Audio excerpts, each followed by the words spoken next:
duha Imana icubahiro dukomera Imana amashi tumwakira nawe.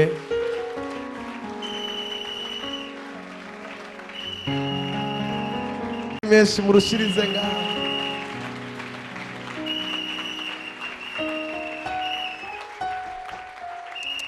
Yes. Amen. Rakoze. Ndanyuzwe kuko ngufite no urukundo rurase.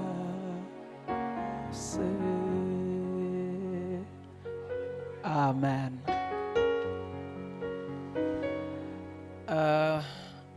Mu Rwanda hari umugabo w'inshuti yanjye akorera mu cyaro aho mwita ruguru, agenda lendi akagaruka samedi, afite umwana w'umukobwa w'imyaka 5.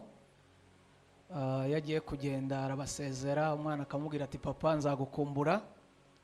Uwo mugabo mu buzima busanzwe akunda ifiriti, chips ifiriti, none hajya mu kazi abivuga madamu yavuye kugura ibirayi abitunganije, madamu arabiteka ifiriti, amaze guteka azana ku meza. Wa mwana w'umukobwa arebye abona ntago basize mu kabati ifiriti babikiye papa, abona yose bayaruye, aravuga ati ifiriti bagiye kwirya batabikiye papa n'ukuntu ayikunda.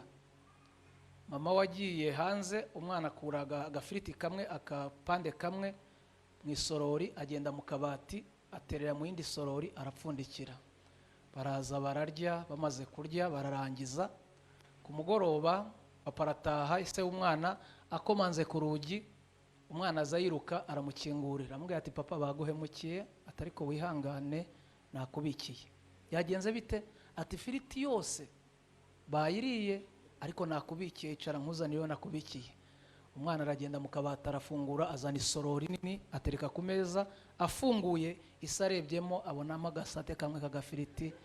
Umwana amubwira ati papa ihangane ukarya, nose ko bayiriye kandi nzi kuyikunda, ndabigenza gute? Umugabo aragafata arakarya, umwana aramureba amubwira ati papa kari kameze gate? Ati kari karyoshye. Ati nta kundi nyine wihangane. Mu gatondo umugabo arabyuka, amaze kwambara agiye ku kazi, asanga umwana ahagaze mu muryango. Aramubwira ati papa uragiye ku kazi uzagaruka ryari? Ati nagize umugisha ndajya nkora ntaha iki cyumweru cyose. Ati nuza gutaha ugeze kuri botike uze kwibuka ka gafiriti kanjye ejo naguhaye. Mugabo arataha, ageze kuri botike nimugoroba agura shokora ashyira muri bag, ageze ku rugi akomanza asaba umwana ahagaze mu muryango, aramubwira ati papa wibutse bya bintu? Akora mu bag aramuhereza shokora. Ati papa ati wakoze kwibuka, ati wakoze mwana wanjye. Bararyama. Kuwa kabiri mu gatondo umugabo agiye ku kazi asaba umwana ahagaze mu muryango, aramubwira ati uyu munsi urataha? Ati ndataha, tuze kwibuka kandi ka gafiriti kanjye naguhaye. Umugabo atashye nimugoroba agura biswi, ageze mu muryango asaba umwana ahagaze mu muryango, ati papa ati wibutse kandi? Ati nibutse, aramuhereza. Ati wakoze. Kuwa gatatu agiye ku kazi asaba umwana ahagaze mu muryango, aramubwira ati niyo munsi urataha? Ati ndataha, atuze kwibuka kandi ka gafiriti. Uwo mugabo naramusuye arambwira ngo agize imyaka 2 nta munsi n'umwe ajya ataha atibutsa akantu ka gafiriti umwana yamuhaye. Gwero mwicaranye ngo Imana yibuke iyi 40 jours mu buzima bwawe. Imana yibuke iyi minsi 40, Imana yibuke ibitambo watambye, Imana yibuka amajoro waraye, Imana yibuka akantu wakoze mu buzima bwawe kayinezeza. Turambura ibiganza duha Imana icyubahiro. Haleluya. Mfite umunezero ukomeye kuba hano mu iri torero, kubana namwe, kubana n'umushumba. Nkuko abivuze ndi umunyarwanda, nitwa Singirankabo Boniface, ndi umukozi w'Imana, nkunda abantu b'Imana. Umushumba wanyu naramubonye yaje mu Rwanda kwigisha muri Foursquare, mukurikira kuri social media, kuri YouTube, ndeba ibintu avuze, ndavuga ngo mu gitondo hakurikiye nzajya kumureba, ndagenda nicara mu iteraniro ndamukurikira, aravuga numva ndamukunze. Bahita batangaza ngo Maridi azajya kwigisha muri groupe muri ministeri yitwa Banaziri. Maridi ndagenda njyayo, ngira umugisha, baratwicaranya nawe, amateraniro yarangiye ndamuramutsa. Arambwira ngo asanzwe n'abankurikira. Namubwira nti wanyemerewe na madamu wawe tugafata ifoto? Turi foto z'uwo mwanya turatandukana. Fata nimero rero tukajya ducata rimwe na rimwe. Ya madamu niyo ntafashe, nafashe y'umugabo gusa. Madamu ntitujya ducata, ariko aze kumpa nimero nawe tuzajye ducatinga kuri WhatsApp. Mugabo niwe twagiye ducata kuri WhatsApp tukavugana, ngakurikira ibikorwa byaha ngaha. Yaje kumpamagara rero ameze nk'untunguye, nasanze voice note muri telefone yanjye mu gitondo imeze nk'iri kuntegeka ngo nzaze mu giterane. Arambwira ngo ntumpakanire, uriya munsi turagushaka kandi nta ndege tuzafata, ujye uzi Burundi n'indege ariko ntayo tuzafata, ufata imodoka uriya munsi turagushaka. Mpita numva umutima urabyemeye, ndaza. Narashyitse, shyikiriwe arandamutsa, anjyana iyo agomba kujyana. Ariko abarokore dukora ibintu birimo nyine nko kutamenya. Umuntu araguhamagaye ntumuzi, uraje ariko uburyo nageze hano, uburyo twabanye, uburyo mwanyakiriye byankoze ku mutima cyane cyane. Ku mugoroba twatandukanye hafi saa 6 z'ijoro, twagiye ahantu tuhicaye ati ko numva hatameze neza, tujya ahandi turaganira, numva umutima wanjye uguwe neza. Ndi umunyarwanda w'umurundi kubera ko nabaye mu Ngagara muri sisi simwa. Pare wanjye n'umurundi, marene wanjye n'umurundi. Urumva ko rero hano ni mu rugo, iyo mpari mba numva nguwe neza. Nimuvuge ngo amen. Uranyemerera, ndumva nifuza ko tuganira ijambo ry'Imana mu mwanya nahawe. Mushumba ari ikintu namukundiye, ampamagara ntago yigeze ambwira ngo uzigisha ibi ngibi, ntigeze ambwira ngo muri 40 jours dufitiye iteme, ntabyo yambwiye. Ntekereza yarambwiye ngo usenge. Senze rero numva mpawe amagambo nzaganira namwe kandi twaguwe neza. Abo tumaranye iminsi hano, abo twaganiriye twaguwe neza. Wenda batarabonetse kubera akazi, bakurikiye online cyangwa batakurikiye bitewe naho bakorera, tumaze iminsi turimo turaganira ku ijambo ryitwa gutindana n'Imana. Gutebana sinzi Kirundi sinzi Kinyarwanda, birumvikana. Twavuze hejuru yo gutindana n'Imana. Tuvuga ibintu bigera ku 8 biva mu gutindana n'Imana. Iyo umuntu yatindanye n'Imana, twavuze ibintu 8 Imana imuhereza. Ku munsi ugira kabiri twavuze ibintu nibingahe basi? 5 biranga, bigaragaza umuntu watindanye n'Imana.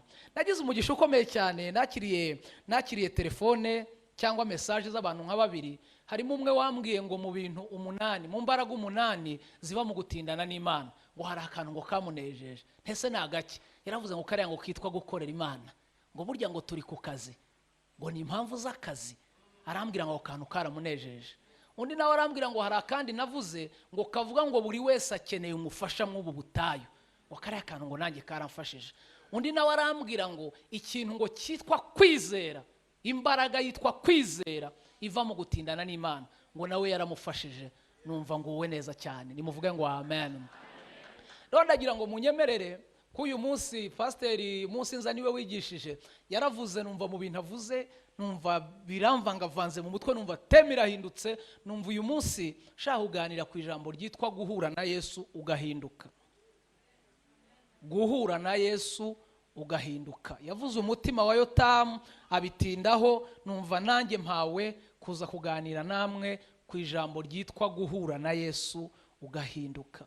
Dufite abantu bavuga ko bahuye na Yesu ariko batigeze bahinduka, ku buryo ibimenyetso by'uko bahuye na Yesu tutabibabonaho. Muri 40 jours ndakwifuriza guhura na Yesu bitanga impinduka mu buzima bwawe. Biteye ubwoba kubura uko wahoze utari wahura na Yesu. Birakwiye kukibonana na Yesu, byanga bikunda uvuga ngo turahuye, ugomba guhita uhinduka. Uyu muririmbyi aravuze ngo ndanyuzwe kuko ngo ufite ndiki ndamahoro. Sinayizi ko pastor wanyu ari umuririmbyi, ngiye kubera kuvuga cyane bigenda ijwi rigora mama dieze nkaririmba nkumva byanze, nkabura iyo mbishyikirira, ariko yaririmbye numva arabinkumbuje kuririmba. Hari undi muhungu w'iwacu mu Rwanda witwa Nshuti Bosco yavuze ikintu gikomeye, yaravuze ngo ndanyuzwe kuko ngo ufite ndamahoro. Hari indi ndirimbo yiwe yaririmbye aravuga ngo ibyo ntunze ni ibyawe, nanjye ubwanjye ndowawe. Aravuga ngo nabura iki se ngufite mwami ko umpagije. Yageze ahantu aravuga ngo ushimwe mwami wanjye, wowe umenyera ubuzima ukampa ku byawe kubw'ubuntu bwawe. Usome iyi 30 tuyiganireho. Nabwiye umushumba aze kunsomera. Turasoma mu rwandiko rwa 2 Pawulo yandikiye itorero ry'i Korinto ibice 4 umurongo wa 16. Hari urundi rwandiko bikurikiranye rwitwa urw'Abagalatiya 2:20, turaza gusoreza mu rwandiko rwa mbere rwa Yohana 5:12. Niyo mirongo 3 yonyine turasoma, buri gice cyose ni umurongo umwe. Urwandiko rwa kabiri Pawulo yandikiye itorero ry'i Korinto, igice cya 4 umurongo wa 16. Yego. Abagalatiya 2:20. Urwandiko rwa mbere rwa Yohana 5:12. Nashatse kasoma mu Kirundi dusome. Abikorinto ba kabiri igice cya 4 umurongo wa 16 handitswe ngo nico gituma tutihebura. Ariko naho umuntu wacu wo kurukoba ego ari karabora umuntu wacu w'imbere yamahinduka mushasha uko bukeye. Amen. Abigalatiya igice cya 2 umurongo wa 20 handitswe ngo nabambanywe na Kristo ariko ndiho nyamara si jewe nkiriho ni Kristo ariho muri jewe nushaka urekereho ariho muri jewe. Rekeraho ngaho. Soreza mu rwa mbere rwa Yohana 5:12. Yohana wa mbere igice cya 5 umurongo wa 12 handitswe ngo ufise umwana wayo niwe afise ubwo bugingo udafise umwana w'Imana ntafise ubwo bugingo. Amen. Komera Imana amashyi menshi cyane. Kwakira Yesu, guhura na Yesu ugahinduka. Ndaza kuvuga impinduka zizanwa no kwakira Yesu muri wowe. Guhura na Yesu ariko ukamwakira akaba muri wowe. Muri Bibiliya y'Ikinyarwanda mu rwandiko Pawulo yandikiye Abikorinto 2:16 haravuga ngo nicyo gituma tudacogora nubwo umuntu wacu w'inyuma asaza, ariko umuntu wacu w'imbere ahora ahinduka mushya uko bukeye. Bivuze ngo iyo twakiriye Yesu ntago aba kuri twe, ahubwo aba muri twe, arinjira ajyamo. Iyo yamaze kugera muri twebwe rero dufite abantu bafite Yesu ubariho ariko utabarimo. Munyumve, kwakira Yesu akakubaho ntakubemo ntibigira imbaraga. Ikigira imbaraga nuko Yesu aba muri wowe, yinjira muri wowe, akaba ari muri wowe. Yabwiye Abagalatiya arababwira ngo nabambanywe nawe ariko ndiho, nyamara sinjye uriho ahubwo ni Kristo uriho muri njye. Arimo muri njye. Yohana yavuze ngo ufite uwo mwana ni nawe ufise ubwo bugingo, naho udafite Yesu muri we nta bugingo afise. Rero umuntu wamaze kwakira Yesu akaba yamaze kugera muri wowe, ubuzima buhita buhinduka ku buryo niyo ugenda niyo utavuga turakureba tukamenya ngo uyu muntu muri we hari icyo yakiriye, kubera ko uri muri wowe agira imbaraga kurenza wowe. Nimuvuge ngo amen. Mumfashe kugira ngo Ikinyarwanda kize guhura n'Ikirundi. Mu Kirundi iyo umukobwa atari yashaka umugabo bamwita iki? Umwigemeni? Umuntu utari wajya ku mugabo utari yashaka ni umukobwa, murabyumva? Inkumi iyo ashatse yitwa iki? Umugore? Mumfashe kugira ngo muze kumva icyo nshatse kuvuga. Iyo umuntu atari yashaka mu Burundi ari igitsina gore ari umugore bamwita inkumi. Iyo ashatse yitwa umukenyezi, umwamikazi, niko mvuze bazi. Kubera iki uyu muntu utari yashaka agira izina yashaka rigahinduka? Iyo umuntu atari yakizwa mu Kirundi mu mwita iki? Mu Kinyarwanda n'umupagani. Iyo akizwa mu mwita iki? Umukizwa, umukristo. Kubera iki uyu muntu stati ihindutse? Ni ukuvuga ngo avuye mu cyiciri agiye mu kindi. Iyo umuntu atari yakizwa akora ibyo abatarakizwa. Iyo amaze gukizwa akava mu cyiciri cy'abapagani akajya mu cyiciri cy'abakristo, izina rirahinduka. Iyi nkumi yari inkumi iyo ivuye mu bukumi ikajya mu cyiciro cy'abashakanye nta cyitwa inkumi, yitwa umukenyezi, akitwa umugore, akitwa umwamikazi. Kubera iki? Yavuye mu cyiciri ajya mu kindi. Dufite abantu babaye abakenyezi bakitwara nk'inkumi, bakireba nk'abigeme. Icyo cyiciri wakivuyemo, tangira wambare nk'umugore, ugende nk'umugore, uvuge nk'umugore, urebe nk'umugore, ukore nk'abagore. Dushaka ko abantu bava mu cyiciri bakajya mu kindi. Dufite abantu bavuga ngo barakijijwe ariko batagaragaza ko bakijijwe. Baracyambara nk'abapagani, baracyarya nk'abapagani, baracyareba nk'abapagani, baracyavuga nk'abapagani. Wavuye mu cyiciri, imuka ujye mu cyiciri cy'abakijijwe. Iyo tumaze kwakira Yesu tumera nk'umukobwa, nk'inkumi yabaye umugore. Iyo uyu mukobwa, iyo uyu mwigeme avuye mu nkumi agiye mu bagore, afite ibintu bimuranga. Icyambere, imyenda yose yambaraga ari umukobwa arayiheba, tangira kwambara ibitenge. Ariko abantu babaye abagore baracyihambira, ntitukimenya niba uri umukobwa. Nkurikire, kwakira Yesu bizana impinduka muri 40 jours. Ugomba kugaragaza ko wakijijwe. Iyo uyu mukobwa ageze ku mugabo ahita yakira umurongo mushya agomba kugenderamo, ntaba cyitwara nk'ukibi wabo. Yageze mu rundi rugo. Iyo umuntu avuye kwa Satani agiye ku Mana, amabwiriza abahindutse. Uru rugo rufite nyirarwo, mwijya muzi uko mwiboneye. Abaha bafite uko bambara, bafite uko bicara, bafite uko bareba, bafite uko bavuga, bafite uko baririmba. Kuko twakuwe mu bandi, twararobanuwe, twarahamagawe, twagizwe abantu badasanzwe. Nimuvuge ngo amen.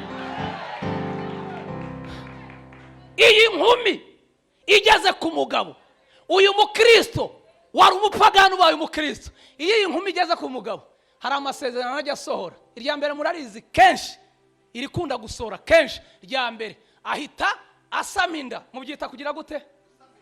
Iyo asamye inda rero, muri we haba hinjiyemo undi muntu. Muri we, iyo tuvuze ngo twakiriye Yesu, muri twe haba hinjiye undi muntu. Uyu mugore rero umaze gusama, iyo umwana agezemo aramubwira ngo tugiye kubana amezi 9. Waba unyumva, waba utanyumva, uhereye nyikugeramo, ibikabyo byose wagiraga bishire, akajagari wagiraga gashire, amagambo wagiraga ashire. Hikugeramo ukinyumva ubaye undi muntu. Haleluya, haleluya. Aramubwira ngo tugiye gukorana urugendo rw'amezi 9 gusa, ariko bikabyo wagiraga sha, kajagari wagiraga, wajya kugenda utambitse amaguru, ariko ukinyumva, jya kumuranga. Kwakira Yesu bizana impinduka. Nimuvuge ngo amen. Uyu mugore iyasamye, abadamu bari hano mumfashe, iyasamye ni iki kimubwira ko yasamye? Mumbwire nka kimwe. Iyasamye ni ikihe kimenyetso cya mbere kimubwira ko yasamye? Mu Kinyarwanda hari ikintu bajya bita ngo ukwezi kw'abagore. Sinzi mu Kirundi mugerageze mwumve nkoresha iryo jambo. Hari ikintu bajya bita ukwezi kw'abagore cyangwa ukwezi kw'abakobwa, mu byumva ukuntu nyine uko bivugitse. Iyo umugore asamye, ikintu cya mbere kimubaho, ukwezi kurahagarara. Yego, yego. Ukwezi kugira gute? Kandi niba hari ikintu kigora kitera stress ni ukwezi. Ntago njya nkujyamo, ariko amakuru make mfite nuko abantu bajya mu kwezi bafite ibibaba, bafite urugamba rukomeye. Ukwezi buriya abagabo n'abasore bahise bavuga ngo Imana ishimwe yaturinze ukwezi. Muzi ko n'abagabo basigaye bagira ukwezi? Urazamura amaboko. N'abagabo basigaye bagira ukwezi. Ukwezi k'ubukode bw'inzu, ukwezi kwa minerivare, ukwezi k'umushahara, ahubwo kwa abagabo guteye ubwoba ko ntago koroshye. Imisoro natwe tugira ukwezi, byarakomeye cyane. iyo umugore asamye ikintu cya mbere kimubaho ukwezi kugira gute kurahagarara. Iyo guhagaze, iyo wakiriye Yesu hari ibintu bihagarara.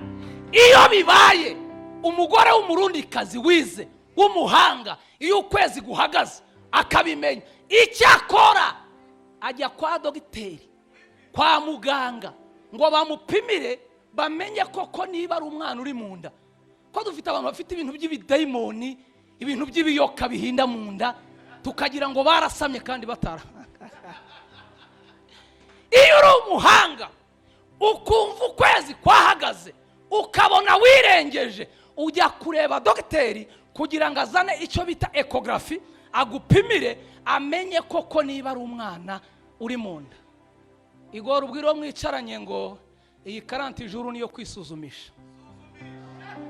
Imisi 40 ni imisi yo kwipimisha.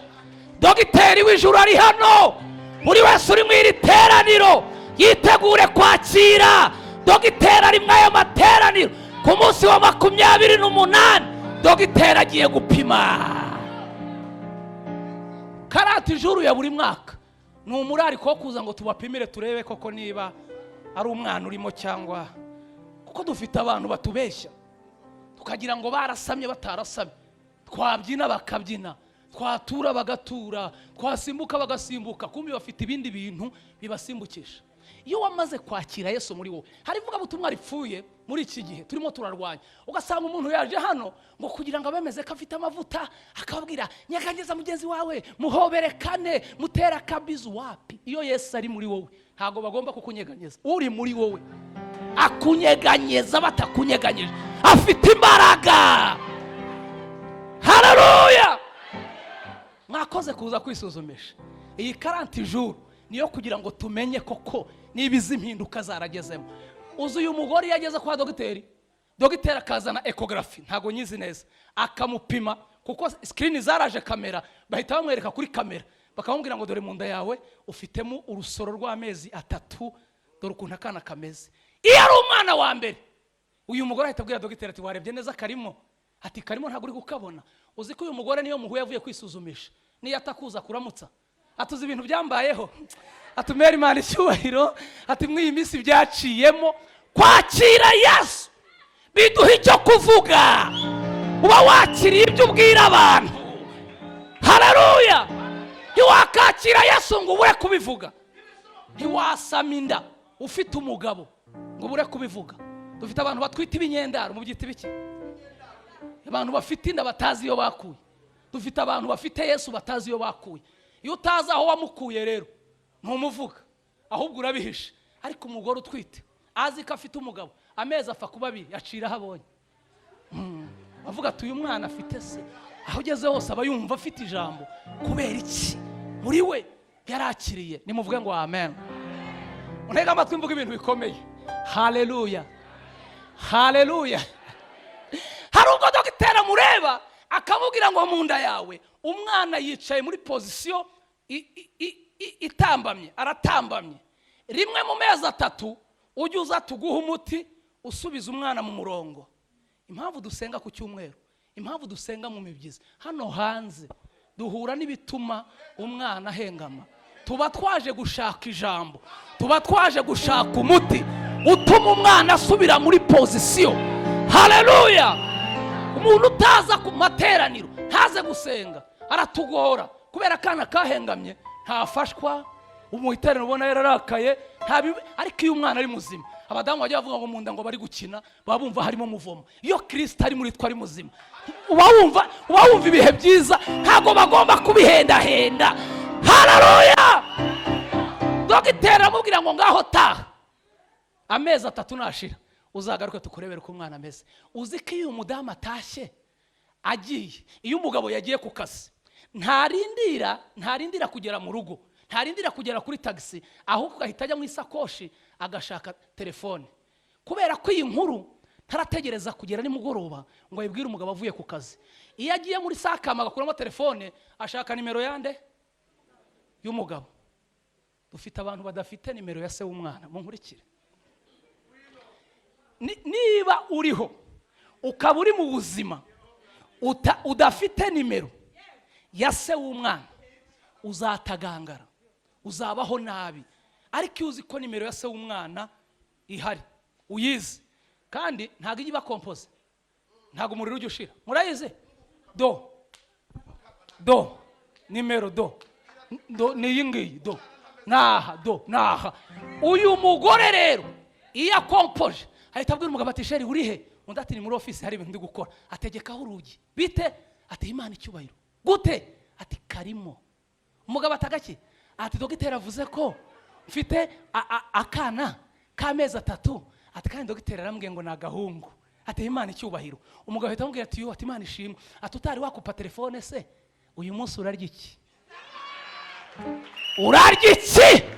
Niba ukeneye kurya fata Yesu neza. Niba ukeneye kwambara fata Yesu neza. Niba ukeneye akazi fata Yesu neza. Niba ukeneye kubahwa fata Yesu neza. Haleluya! Uyu mwana tuzamuriraho. Uyu mwana niba ukeneye kuba mu mujyi neza fata Yesu neza. Nibwo buzima, fata Yesu neza. Impinduka zigaragare. Nimuvuge ngo amen. Uyu mugore iyo ageze mu rugo tayari agiye kumara amezi 9. Muri ibyo utazarya utwite ntabwo uzabirya wabyaye. Mfite ubushakashatsi kuko narashatse narabyaye, amakuru ndayazi neza. Ibyo utazarya utwite ntabwo uzabirya wabyaye. Ntabwo bishoboka ko utwite. Mugore utwite atitaye ko nta mafaranga umugabo afite, arabyuka ati sheri, ati umwana wawe ndi kumva ashaka ifi yo kuri Tanganyika. Urumva? Ntabwo yitaye kuri krizi mu rugo. Azi ko se w'umwana agize ate ahari. Mpamvu hangayika nuko udafitiye icyizere se w'umwana. Ariko ufitiye icyizere se w'umwana ntabwo uterwa ubwoba n'inzara y'Ibujumbura. Ubuvuga ngo se w'umwana arahari. Mwanyumvise? Uribo muranyumva? Yohana yavuze ngo ufite uwo mwana ni nawe ufite ubwo bugingo, ni ufite imibereho. Nimuvuge ngo amen. Ageze mu rugo kubera ko agiye kubaha amezi 9 afite umwana muri we. Muranyemerera mu minota asigaranye umushumba yampaye ngiye kuvuga impinduka 4, ibintu 4 biranga umuntu wakiriye Yesu muri we. Umaze kwakira Yesu hari impinduka zikubaho. Ngiye kuvuga 4. Dusenge Imana. Mwiteguye kuzumva? Mwiteguye kubyumva? Ibintu ngiye kuvuga nubona bitarakubayeho, ukabona bitakubaho, umenye ko ufite ikindi kintu kitari Yesu muri wowe. Kuko umuntu ufite Yesu muri we, ikintu cya mbere kimuranga, impinduka ya mbere iranga umuntu wakiriye Yesu. Uyu mugore umaze gusama, ikintu cya mbere kimuranga. Uyu muntu wakiriye Yesu umaze gusama, ikintu cya mbere kimuranga. Uyu mwana yagezemo itabwira nyina ati rero wajyaga wambara utwenda tugufasha, tuguhambiriye, uhereye none shaka mariniyeri mu kiti cye, shaka ikanzu, umwambaro urekuye ku buryo umuntu wese uzajya ukubona niyo utabivuga ajya amenya ko muri wowe bamaze gusama. Dufite abantu basigaye bambara nk'indaya. Munkurikire mu nyumve. Ega ibintu ngiye kuvuga bikomeye. Umuntu wese wakiriye Yesu mu bintu bimuranga, imyambarire iri ku mwanya wa mbere. Ntimushaka ko tubivuga ariko mugomba kubyumva. Narabivuze ejo bundi ahangaha. Ntabwo umuntu wakiriye Yesu ashobora kujya mu isoko ngo agure umupira ufite ukuboko kumwe afite amaboko 2. Waba uri igitangaza wowe. Gute ngo mwabaye abanyamugi, wakiriye Yesu aguha amaboko 2, wambitse ukuboko kumwe, warasaze. Ntabwo uri muzima wowe. Oye, nimubyumve mwabasore mwe. Umusore muzima wakiriye Yesu uhagarara hano akaririmba akabura ipataro icitse bakataguye mu isoko, hari ipataro nzima. Ntabwo ufite Yesu, ufite ikindi kintu. Mwababyeyi mwe muri hano mukigurira abana imyenda, kambika umwana ubusa ukamushora ukamushyira imbere, uzamubazwa. Buri muri cyabana ushaka imyambaro igaragaza ko mwakijijwe. Ibyo pasiteri yavuze, mwese kuza twambaye amakote n'amakaruvati, natwe twambaye amasengeri byatubera. ariko uri muri twe ntabyemera.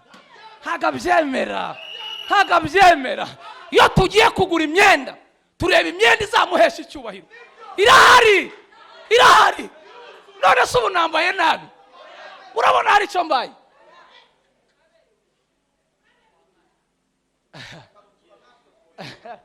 Kabutura twayambara dufite amaguru ntacyo atwaye, inzara zarameze zari zarakutse, imyate yarashize, ariko uri muri twe ntabitwemerera. Ngo twageze mu mujyi, umwanya muvuye ruguru, ubu abantu bari hano bavuka mu mujyi wa Bujumbura wababara. Ntago muje ejo bundi mwebwe, none ngo naye ngurumva ngo wakambara ngo wowe. Oh my friend, genda gake. Yesu numwe, nta Yesu w'umusirimu n'umuturage ubaho.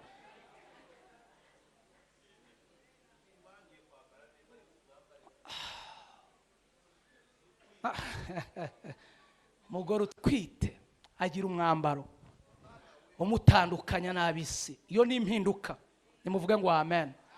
Iyo ni impinduka ugomba kwakira mu buzima bwawe. Kumaze kuvuga ngo nakiriye Yesu, ugomba kutishushanya n'abiki gihe. Hambara nk'umukristo umuntu yandeba. Yesu agera muri Pentecote iwacu mu Rwanda, muri ADPR muri Pentecote niho nsengera. Ntago muri Pentecote ariho bavuga ngo bambare ngo bimeze gute, nta Pentecote, nta Gerizo, nta Gatolika. Twese tuzahagarara imbere y'intebe y'Imana, buri wese abazwe ibyo yakoze. Wasanga hari kuvuga ngo buriya ubutumwa ngo ari kuzana ngo muri Pentecote. Oya, ntabwo ari muri Pentecote. Ubu ni ubutumwa buri umuntu wese wakiriye Yesu. Ubu ni ubutumwa bw'umuntu wakiriye Yesu, agomba kwakira impinduka. Muzakire, nimuvuge ngo amen.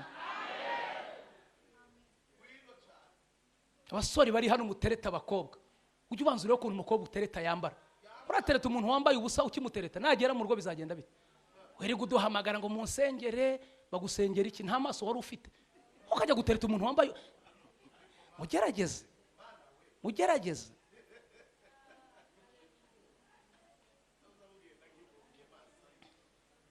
Umwambaro, nimuvuge ngo amen. Iyi mpinduka murayumvise? Yumvikanye? Nyaboneka rwose mugerageze, mwambare nk'abana b'Imana. Yenda irahari myiza kandi nziza rwose, ikwiriye abakristo.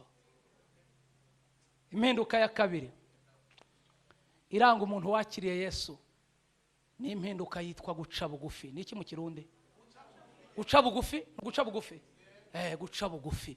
Umuntu wakiriye uyu mwana muri we, ikintu kimuranga aca bugufi. Hakubu dufite abantu bisize hejuru, yabonye 5 miliyo, asigaye agendera mu birere, Boniface agenda yitwaye atya. Iyo umuntu yakiriye Yesu, ntago bimuhaye kujya mu birere, ahubwo bimuha guca bugufi. Sinzi niba handi Bujumbura bihaba, i Kigali wacu Yomba, abakobwa bakiri bato n'abadamu batari basama badatwite, hari udukweto bagira dufite amataro maremare. Umuntu kambaye ubona yisize hejuru, ubona agenda atya. Mujya mutubona abagenda atya. Umuntu utwite yakambara akakweto? Yakambara? Iyo umwana agezemo haramubwira ati ibintu byo kugenda wisize hejuru, shaka inkweto ica bugufi. Kwakira Yesu biduha guca bugufi. Iyo uzabona umuntu uvuga ngo yarakijijwe ariko akaba adaca bugufi, agira abavugana nabo n'abatavugana nabo, agira abasura n'abadasura, agira abatelefona n'abadatelefona, ntago ufite Yesu. Ufite uyu mwana aca bugufi. Nimuvuge ngo amen. Niba ushaka kurya iby'Imana, itoze guca bugufi. Nimuvuge ngo amen. Haleluya. Niba ushaka kugera kure, itoze guca bugufi. Iyo ni impinduka ya kabiri iranga umuntu wakiriye Yesu muri we. Guca, iyo uciye bugufi, Imana igushyira hejuru. Ndi umuhamya, ndabihamya. Nimuvuge ngo amen. Uciye bugufi, Imana igushyira hejuru. Ntushobora ari kuvuga ngo by'ibyuhero ngo kuza ngo n'indege ngo n'imodoka, byose ugomba kubyemera. Ni promotion Imana itanga. Yarayimpaye ubushize mu mwaka w'ihiryo washize. Nagiye mu ndege 5 mu kwezi kumwe, reka nkavuge. Nagiye mu ndege 5 mu kwezi kumwe. Barampamagaye i Kampala. Barango tushaka gutumira mu giterane. Ugira passport? Ntindayigira. Barambwira ngo indege ukunda kugenda nayo ni yihe? Nari nzi yihe se? Uretse Yesu ugenda bikora. Ko nari nzi bya volcano na bya Simba na bya Jaguar. Yo wicishije bugufi, Imana igushyira hejuru. ndangije mbwira umushumba wampamagaye Karenzi kuko najyaga numva bavuga Rwanda ni iwacu mu Rwanda, namubwira nti Rwanda niyo ngenda nayo, ntago nari nyizi. Arambwira ngo okay, ati none aya matariki uzaboneka? Ntizaboneka. Nta zindi gahunda ufite? Niyo naba nzifite nazihindura. Buriya Imana iratangaje. Naraje mbwira madamu ntibantumiye i Kampala kandi nzagenda n'indege. Arambwira tuzi ko ibintu Imana ivuga igibisohoza. Atuzamara iminsi ngahe? Ntizamara iminsi 14. Ati ni myinshi. Ati reka nguzingira imyenda myinshi. Arazinga akira mu bag. Barangije banjyana i Kanombe ku kibuga cy'indege. Norira indege. Ngeze i Kampala sanga baje kunyakira, indabyo, abanyamakuru. Ndavuga ntariko Yesu we no kute bashyira muri hoteli. Ndavuga ntariko Yesu we no komeze uce bugufi Imana izabashyira hejuru. Nimuvuge ngo amen, nimunyikirize ngo amen.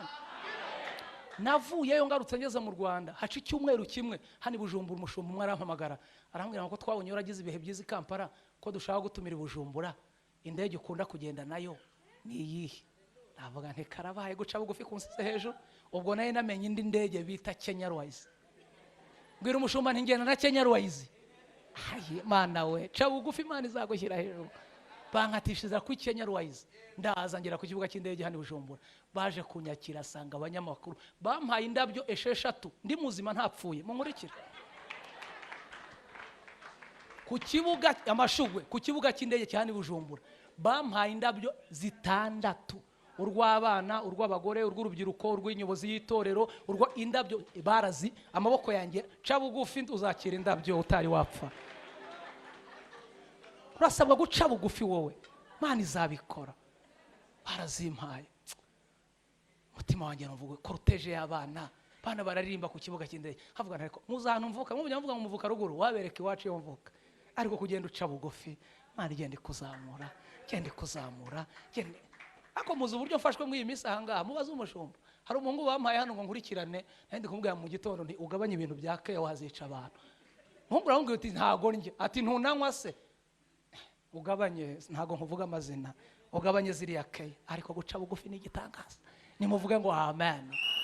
Bibiri ivuga abantu bagiye baca bugufi bose, uburyo Imana yagiye bazamura mu murimo w'Imana. Gerageza uce bugufi mu itorero, wikigira umuntu udasanzwe. Impinduka ya kabiri iranga umuntu wakiriye Yesu muri we no guca. Gatatu, impinduka ya gatatu mu Kinyarwanda bajya bavuga ngo umugore utwite arahurwa. Mu Kirundi niki? Kurya umugore atwita akumva hari ibintu guhura. Mu Kinyarwanda baravuga ngo guhurwa. Hari ukuntu umudamu atwita yakundaga ibitoki. Umwana yageramo akamubwira ngo ibitoki amezi 9 n'isafuriya babitetsemo, nujya ubibona ujya uruka. Urya ibitoki ahubwo ujya urya amakara. Mu Rwanda umugore utwite akamubwira ngo ntuzabirye. Kwakira Yesu, impinduka ya gatatu y'umuntu wakiriye Yesu arahurwa. Mu Kirundi nugu guhura. Dufite abantu bakiriye Yesu ariko batigeze bahura. Bakirya ibyo baryaga kera, bakinywa ibyo banywaga kera, bacyambara ibyo bambaraga kera. Ndagira ngo mbabwire hano twageze n'umushumba gato ya ku mugoroba tuhahura n'umushumba avuga ibintu bikomeye. Yaravuze ngo abantu b'iki gihe bafite irari rirenze uko batekereza. Bafite ibintu bakora atari ibyaha ariko bakabikoreshwa n'irari. Munyemerere nkavuge abari hano mwihangane. Yavuze ngo ni gute umuntu muzima ajya kugura inzara izafite zitarakutse. Munkurikire, twari kumwe n'umushumba ngo inzara ibaza umuntu urarikira inzara, irari ry'inzara zitarakutse zirimo. Yavuze nakandi harya bino nibiki ibitsike bino byo ingohi. Ariko uriya mugabo yavuze ibintu bikomeye musho. Yavuze ngo umuntu akararikira ingohi. Kwakira Yesu bidutera kugira ibyo tureka. Niyo mpamvu Pawulo yandikiye abikorinto arababwira ngo nyamara ibyari indamu yanyu nabihinduye igihombo. Aravuga ngo kubwo nahombye byose niyo mbirebye mbona bimeze nk'amase. Hari ibyo twaretse bitabiha ariko uri muri twe ntabitwemerera. natwe twazinywa ariko ntituzinywa, twashaka abagore babiri ariko ntabwo bikunda. Hari ibyo twahuzwe. Kwakira Yesu bidutera guhurwa. Kwambara ipataro zicitse natwe byatubera. Kwiyogoshesha penke zihengamye gutya byatubera. Natwe dufite imitwe. Ibintu byanyu by'ibisuko mwisukisha, nujya muri salo kwisukisha, ureba ibisuko by'abana b'Imana birahari byiza. Ibyo bintu byawe ugenda utambika, reba iby'abana b'Imana wirarikira ibintu bafite mu. Uranyumvise? Birahari ibisuko byiza, birahari by'abana b'Imana, n'inzara nziza zirahari, ariko runo n'umutuku, runo n'ubururu, runo n'umukato. Oya, wakabije rwose, wakabije rwose, wakabije rwose, wakabije. Guhurwa tugira ibyo tureka kubera uri muri twe, duhurwe. Nimuvuge ngo amen. Murabyumvise se? Hari ibintu ari impinduka byanga bikunda tugomba kwakira kubera uwo twamenye.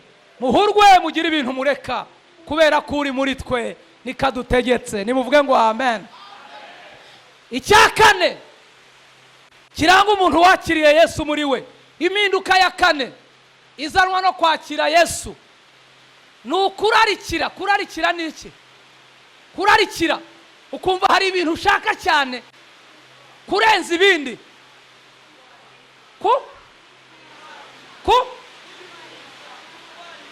Kutwaririza. Umuntu wakiriye Yesu aratwaririza, aba yumva hari ibintu ashaka kurenza ibindi. Uri muri wowe hari igihe akumva atwaririza indirimbo, ukumva ukeneye kumva indirimbo, ukumva ukeneye kumva umuhanuzi, ukumva ukeneye kumva ijambo ry'Imana, ukumva ukumbuye gusenga wenyine, ukumva ukumbuye gusoma Bibiliya, ugatwaririza. Kwakira Yesu habamo impinduka. Hari ibintu twumva dushaka cyane, nutajya utwaririza ujye umenya ngo uri muri wowe afite ikibazo. Turabura ibiganza duha Imana icyubahiro. Haleluya! Mw'iyi karate ijuru urasabwa kuhakura inyota yo gutwaririza, ugatwaririza. Ukumva ukeneye kwambara neza ukabitwaririza, ukumva ukeneye kurya neza ukabitwaririza, ukumva utwaririza. Ariko kubera iki mutwaririza ibintu bidafite umumaro? Umuntu agatwaririza kunywa inzogara ngo yaba twite ngo kumva ngo ashaka inzoga. Kuki utatwaririza gutura ngo wumve utwaririje gutura? Wumva ari byo bigufasha uvuga uti Imana we, ukajya wumva ufite inyota yo gutura cyangwa yo gusura abantu. Kuki udatwariza bene ibyo ngibyo? Utwaririza. Nimuvuge ngo amen. Ese muri kunyumva? Madamu wanjye atwite, mfite umukobwa w'umuvugabutumwa yitwa Beni, afite imyaka 10. Madamu wanjye amutwite yatwaririye amagi y'inkoko, amagi y'ahantu bita Nyabugogo. Igi ritetse muri quartier ahantu nuye 2013 atwite ryaguraga 100, na Nyabugogo ryaguraga 100. We ngo akumva ashaka amagi ya Nyabugogo. Kuva iwanjye na moto na Nyabugogo kugenda no kugaruka ni 800. Akajya kugura igi ry'100 ategesheje 800. Ubu dufite abantu bari hano baje gusenga hano bavuye mu cyaro. Kubera iki wavuye ukaza hano uri muri wowe? Yavuze ati ndahembuka ugeze hariya. Kubera iki wateze moto? Kubera iki wiri utega rifuti uri muri wowe? Yavuze ati tega ndahembuka ugezeyo. Muranyumvise? Muranyumvise? Uri muri wowe najya guhatira gutwarira ibihe byiza, ujye ugerageza ubishyiremo imbaraga. Twarira gusenga wenyine, twarira kwiyiriza, utwarire gusoma ijambo ry'Imana, wumve hari ibihe byiza ukumbuye muri wowe. Ibyo nibyo biranga umuntu wakiriye Yesu. Iyo ni impinduka ya kangahe? Ya kane. Ngiye kuvuga iya nyuma dusenge. Nimuvuge ngo amen. Sigaje iminota 5. Kwakira Yesu bizana impinduka. Murabyumvise? Icyampangaye amagambo muyumve. kwakira Yesu bidafite impinduka ntacyo bimaze.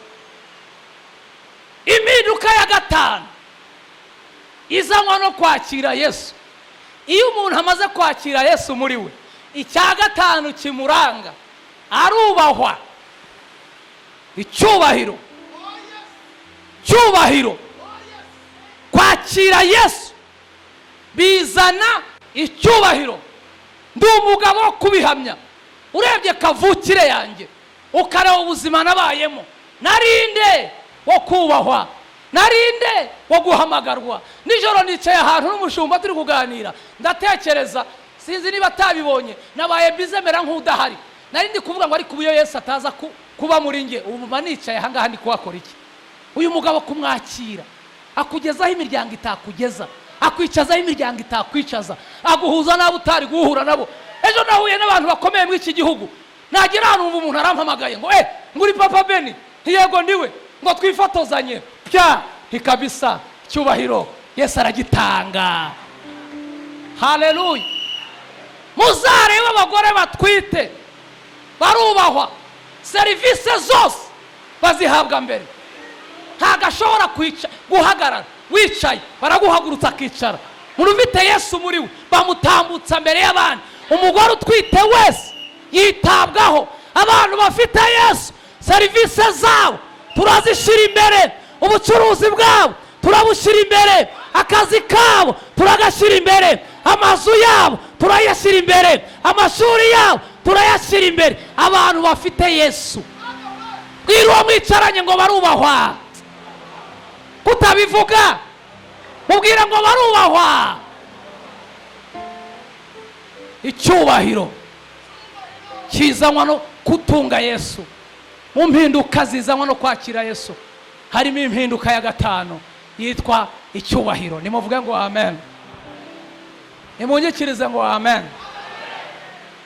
Ngiye kubabwira icyubahiro kimwe. Hari ubwo mushaka ko tubabwira ibyaba Daniyeli, ibyaba Yosefu, ibyaba Mose. Abo bose nta numwe muzi, ariko natwe ibyacu buriya tubibabwira mwakumira. Natwe twabonye Imana itwubahisha, turi abagabo bo kubihamya. Ntabwo ndavuga icyubahiro nagiriye i Burundi, reka mvuga icyubahiro nagiriye i Nairobi muri Kenya. Ngewe naratumiwe muri Kenya, ndatumirwa muri Kenya mu giterane kinini, ngenda mu Banyarwanda 5 bari batowe mu gihugu. Ariko Yesu arubahisha, mwakagira Imana. Bicaye mu nama batumira abantu 5 mu Rwanda, baravuga ngo nimuza muri 5 muzizanire n'umuvuga butumwa. Nicaye mbona umushumba arampamagaye, arambwira ngo Boniface, ko hari delegation igiye kujya i Nairobi, ko badusabye ngo muzajyane, ufite umwanya? Niyo naba ntawe ufite mushumba, ntawe ushaka iyo promotion, ntawe wayanga. Ndagiye nafata igikapu, nari mfite laissez-passer, baza kumfata tujya i Nairobi muri Kenya. Tugezeyo dusanga baje kutwakira, badukoreye cortege, bazana amabaje, amakarite yanditseho amazina yacu, bazana ikarite yanditseho ngo Ev.SINGIRANKABO Boniface from Rwanda, bayitera ku ikote. Bitanibuka ncuruza ibisheke icyangugu. Ndavuga ariko Yesu we urubahisha, dore umugabo utanga icyubahiro. Kwakira Yesu bizana icyubahiro. Batujyanye muri stade i Nairobi, banyicaza muri tribune y'icyubahiro nk'umuntu waje nk'umuvuga butumwa uhagarariye abandi. Bageze mu mwanya wo kwakira abashyitsi, bati turi kumwe n'umukozi w'Imana witwa Singirankabo Boniface, waturutse mu Rwanda, wazanye delegation mu Rwanda, kandi ari mu bigisha b'iki giterane, reka haguruka turamutse. Icyo gihe nari ntarabyibuha, nari mfite ibiro murasese, ngewe nashingiwe mfite ibiro 49, ubu mfite 63. Murumva ko nabaye ikibonke kinini cyane. Yo Yesu ari muri wowe ntareba ku biro, apfa kuba arimo gusa. N'umugabo wihagije. Ndahaguruka n'utwo turo twanjye, ndabaramutsa, ndeba rya darapo ya badge iriho idarapo ry'u Rwanda, havuga nti Yesu we urubahisha no kuri kose. Barangije umushumba barahagurutse, aravuga ngo mu giterane cyacu ku munsi wa mbere twateguye ko umunyarwanda azatuganiriza iminota 20 yugurura igiterane. Umwigisha ubanza yitwa Singirankabo Boniface. Ngira Yesu, namubwira nti Yesu we wiheshe cyubahiro, sinari nzi ko ari njye urabanza ugira uko ungenza mu iriteraniro. Ndahaguruka, soma muri Yohana ibice 9 umurongo wa 4, havuga ngo nkwiye gukora imirimo y'uwantumye hakiri ku manywa. Mvuga gukorera Imana, ndani ndavuga ngo ni bande batagikorera Imana babiretse. Kimwe cya kabiri cya stade kirahaguruka, baraza umushumba arabasengera. Umushumba agiye gutanga amatangazo aravuga ngo Boniface uburyo atubwiye ubutumwa ku munsi wa mbere ntagararara aho abandi batumirwa barara, we turamushakira ahantu hatandukanye n'aho abandi barara kubera kavuze Yesu neza. Mureke mbabwire, Yesu atanga icyubahiro. Umushumba yahise atangaza mu iteraniro aravuga ngo ninde mukire mu itorero ryacu wakakira Boniface icyumweru.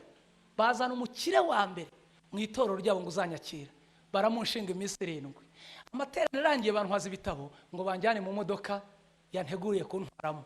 Mu Rwanda nageze mu modoka yitwa V8, ni imodoka nayigiyemo mu Rwanda numva ni nziza. V8 abantu batari bagenda muri V8 mwe mugira ngo ni imodoka, ni igitangaza. Umuntu yasize muri V8 tugiye gusenga mu Rwanda, ndanezerwa ndavuga nti Imana ni imodoka. Uwo muntu wo muri Kenya bazaje kuntwara yaranjyanye ku modoka, mbona barakinguye, nyirebye mbona si V8 yari nka V15 cyangwa V12. Bega imodoka we. Naherutse nshyira mu modoka numva barakinze urugi, bakinze arambwira ngo kari umukozi w'Imana nishimiye kukwakira iwanjye. Ntimurakoze. Ngiye kumva numva aravuze ngo gaho vamo twagezeyo. Yagiye ryari? Yewe we.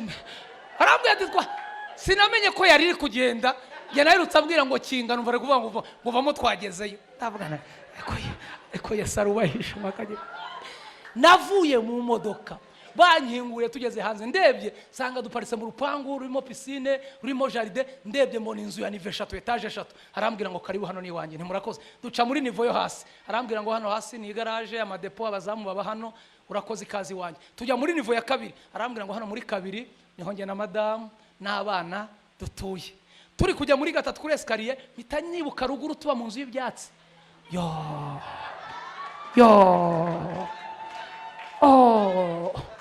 Yesu arubahisha we. Ubu nawe uba mu makaro nukuri. Mana we. Tugeze muri 3 hejuru sangamo tapi, sangamo amatara, sangamo intebe zimeze nk'ibirahure. Ngiye kwicarana abantu bafata ngo numve ko gikomeye, numva ni intebe. Umva ijambo yambwiriye muri 3 we.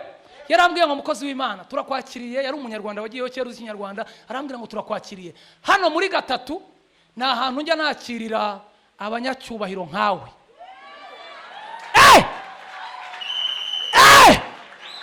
Abanyacyubahiro nkawe.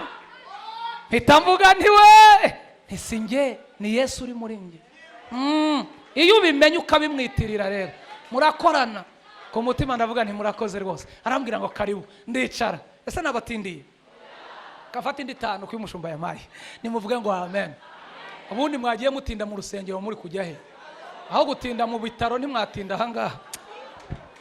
Kangere vuba dusenga. Nimuvuge ngo amen. Arangije arambwira ngo rero uhawe ikaze iminsi 7 hano, imodoka izajya igutwara wayibonye. Ntinayibonye kandi ndayishimiye. Kugenda mwira imodoka iminsi 7. Aravuze nti ni igitangaza. Arangije arambwira ngo rongeye gusubira iwanjye muri 2 hasi, ibyo uzakenera byose biri hano. Kariya kabati kuri kubona hariya karimo ibikoresho by'isuku. Iriya firigo irimo ji n'imbuto by'amoko yose. Hariya ku ruhande urahabona ipasi yo kugorora imyenda. Hariya ku ruhande urabona telefoni ya fix, ugize ikibazo uduhamagara kuri ya telefoni. Ntimurakoze. Aramanuka kuri urugi, aramanuka. Ariko manuka ari kuri escalier agenda, ntangiye kwibaza iyo ndi ngira ngo ndi kurota. Numva aragarutse arakomanze ati sore ati mbabarira nari nibagiwe. Ndakingura ntarajya muri shambure. Arambwira ngo sore ngo nari nibagiye kukubaza niba uraza gukora douche. Ndakora douche, niriwe muri stade ndumva nananiwe, nkeneye koga. Arambwira ngo douche ngiri iruhande rw'icyumba uraza kuryamamo. Nukenera koga mbere yo kwinjira urebe hejuru y'umuryango, urabonaho amabuto 2. Urabona ibuto itukura n'ibuto y'umweru. Nushaka koga amazi ashyushye ukanda umutuku, nushaka koga konje ukanda umweru. Njya gufata isume vuba ntarabyibagirwa. Mureke mbabwire. Ariko yes.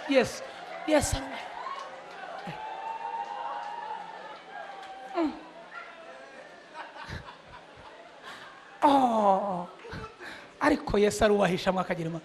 Ubu namwe mwoga muhagaze. Mwogera mu nzu ariko Yesu ni. Abantu bari hano bibuka ruguru dukarabira inyuma y'inzu. Mwarabyibagiwe. arambwira ngo rero ngo karibu rero usigara amahoro. Amanuka njya gufata izuma vuba ntabyibagirwa, nza ndi gutekereza kuri ya mabuto y'umweru n'iy'umutuku, umutuku ashyushye, umweru akonje. Ndaza handa kuri ya buto y'umutuku, ndinjira ngezemo nsangamo dushe imeze nk'ikirahure, imeze ukuntu ifite iti imeze gutya, ninjiramo mpagarara mu icyo kintu kimeze nk'ikirahure, mbona hakabuto kuri ya ntuza ya rubine, nkandaho nteze ibitugu, haza amazi y'akazu yaza ashyushye, mpita nkupa, nibuka nkarabira mu isafuriya. Mbo ntago muzi ibintu bikomeye.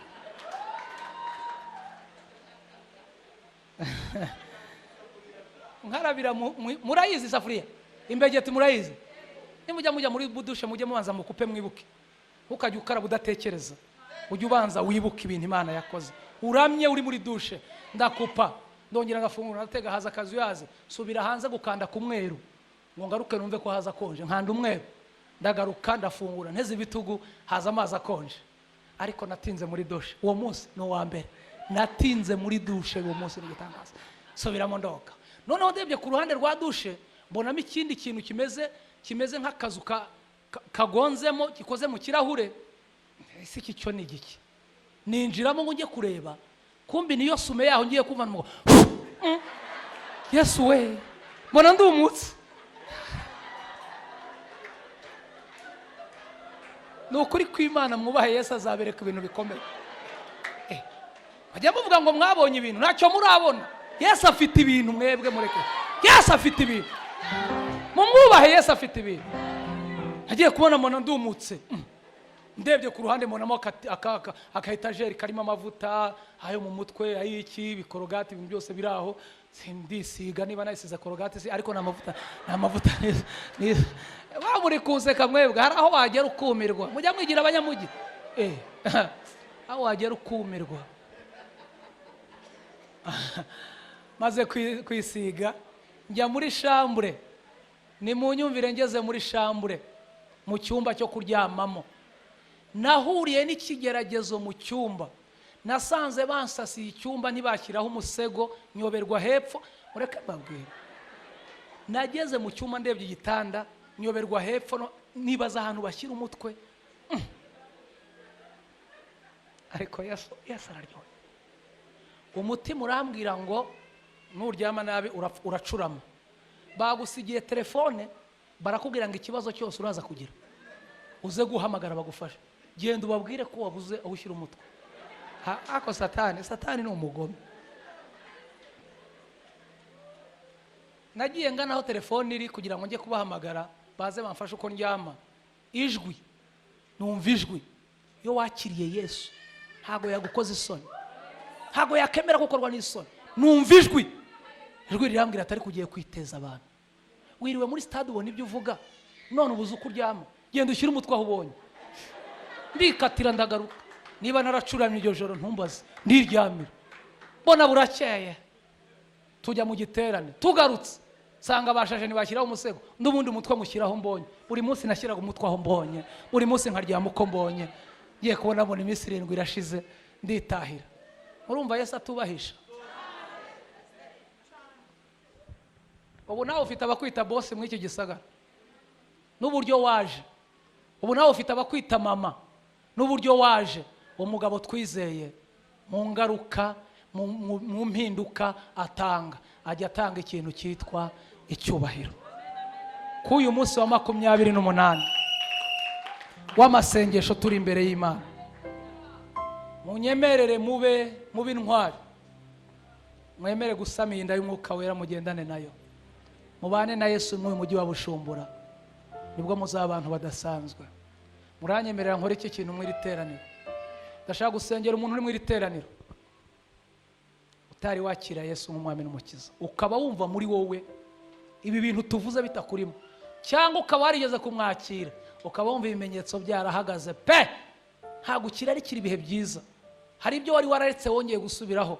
Ijambo ry'Imana ryakugendere ku munsi wa 28 mu minsi 40 rirakubwiye ngo Yesu arashaka kuyobora ubuzima bwawe, ukakira impinduka zitangana. Hari umuntu urimo akaba yifuza ko tumusengera kugira ngo uyu mwana uri muri we akomeze akore. Niba urimo uhaguruke inkunga tuyiguhereza ku munsi wa 28, winjire muri system, ubuzima bwawe buyobowe na Yesu. Mushumba kare umusengera abantu bahagurutse, nashoje. Yesu abahereza umugisha. Ukomere Imana bashyi kuri bene data.